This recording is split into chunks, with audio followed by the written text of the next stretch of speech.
बच्चों, आज हम बात करेंगे नागार्जुन की कविता के बारे में। इस कविता का शीर्षक है अकाल और उसके बाद। यह कविता सन 1952 में लिखी गई और इस कविता में अकाल के बाद पर्यावरण, मनुष्य और जीव जंतुओं पर क्या असर पड़ता है, इस विषय पर सबों का ध्यान आकृष्ट किया गया है। पहली पंक्ति देखें। कई दिनों तक चूल्हा रोया, चक्की रही उदास। यानी अकाल के दौरान चूंकि अनाज नहीं उपजते हैं, खाने की मुश्किल होती है, तो लोगों के घरों में चूल्हे नहीं जलते और चक्की रही उदास मतलब जब अनाज नहीं आता है घर में तो अनाज को पीसने की प्रक्रिया भी नहीं हो पाती है। तो इस कारण जो चक्की है वो भी कई दिनों तक उदास है, क्योंकि कोई अनाज के दाने उसके पास नहीं आ रहे हैं। कई दिनों तक कानी कुतिया सोई उनके पास। यहाँ एक बिंब है, कानी कुतिया, यानी जो कुतिया है वो कानी है, उसके पास एक ही आँख है और ये कहीं ना कहीं अवगुण का द्योतक है। तो कवि कह रहे हैं चूंकि न चूल्हे के पास कोई काम था और न ही चक्की के पास कोई काम था, तो ऐसी स्थिति में जो कुतिया थी वो उनके पास ही जाकर सो जाया करती थी, क्योंकि निष्क्रिय चीज़ों के पास जानवर आराम से अपनी जगह बना लेते हैं और एक नकारात्मक वातावरण का भी निर्माण हो जाता है कि कानी कुतिया उनके पास जाकर सोई हुई है। कई दिन तक लगी भीत पर छिपकलियों की गश्त। भीत मतलब दीवार, घर के दीवारों पर भी छिपकलियों की गश्त लग रही थी। छिपकलियों की जो टोली थी, मंडली थी, वो दौरा कर रही थी, वो आना जाना कर रही थी। कई दिनों तक चूहों की भी हालत रही शिकस्त। शिकस्त मतलब होता है पराजय, हार। यानी अकाल के बाद कई दिनों तक जो घर में चूहे थे उनकी भी हालत बहुत ही खराब रही, बहुत ही बेकार रही। अगली 4 पंक्तियों की ओर ध्यान दीजिए। दाने आए घर के अंदर कई दिनों के बाद।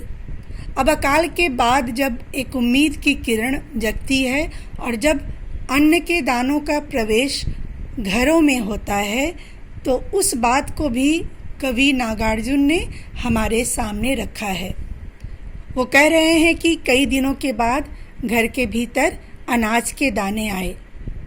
धुआं उठा आंगन से ऊपर कई दिनों के बाद।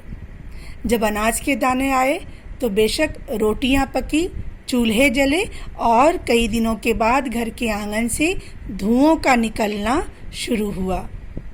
चमक उठी घर भर की आंखें कई दिनों के बाद।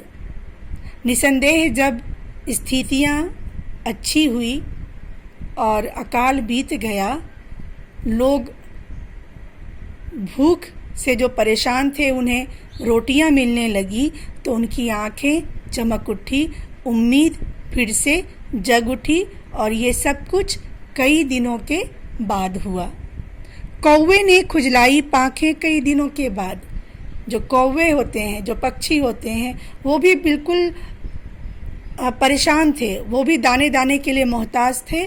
पर जब घर में भोजन बनने लगा, चूल्हा जब जलने लगा, तो उन्होंने भी खुशी के साथ अपनी पंखों को सहलाया, खुजलाया। बच्चों, कविता के शब्द बहुत ही सरल और सहज हैं। आप एक बार में भी उसके भावार्थ को समझेंगे, पर कवि जो कहना चाह रहा है वो पंक्तियों के पीछे छिपी हुई बात है।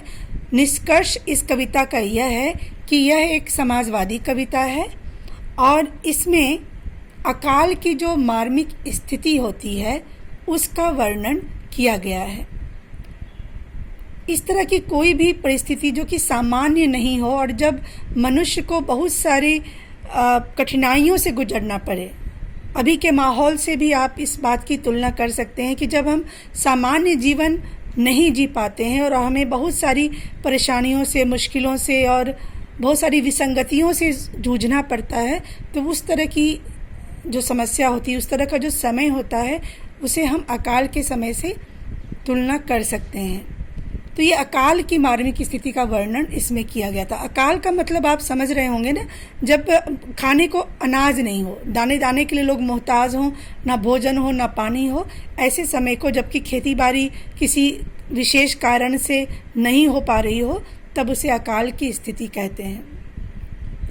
इस पूरी कविता में भूख का बहुत ही मार्मिक वर्णन किया गया है, और सबसे बड़ी बात जो इस कविता की है वो ये है कि कवि कहना चाह रहा है कि पर्यावरण में जितने भी जीव मौजूद हैं, सभी के सुख, सभी की भूख और सभी की ज़रूरतें एक दूसरे से बंधी हुई हैं। एक अकाल के आने से कुतिया भी उदास है, छिपकलियाँ भी उदास हैं, चूहे परेशान हैं और पक्षी तक दाने दाने के लिए मोहताज है। तो पर्यावरण में मनुष्य और जीव जंतु सभी एक दूसरे पर निर्भर हैं। मनुष्य जब प्रसन्न होता है, उनके घर में जब भोजन बनता है, पकता है, तो ही आसपास के जीव जंतु, जानवर, पक्षी, ये सभी भी अपनी क्षुधा, अपनी भूख मिटा पाते हैं। तो ये एक वसुधैव कुटुंबकम का भाव है कि सारे जीव जो हैं सभी हमारे परिवार के हैं, सभी हमारे अपने हैं, और जब खुशी का पल होता है, उम्मीद का पल होता है, तो वो सबों के लिए होता है। पर्यावरण की सारी जो व्यवस्थाएं हैं वो एक दूसरे से जुड़ी हुई हैं। इस भावार्थ को सुनकर आप अपने नोटबुक में लिख लीजिए और लिखकर मुझे व्हाट्सएप पर ही भेजिए, मैं उसे चेक करूँगी। धन्यवाद।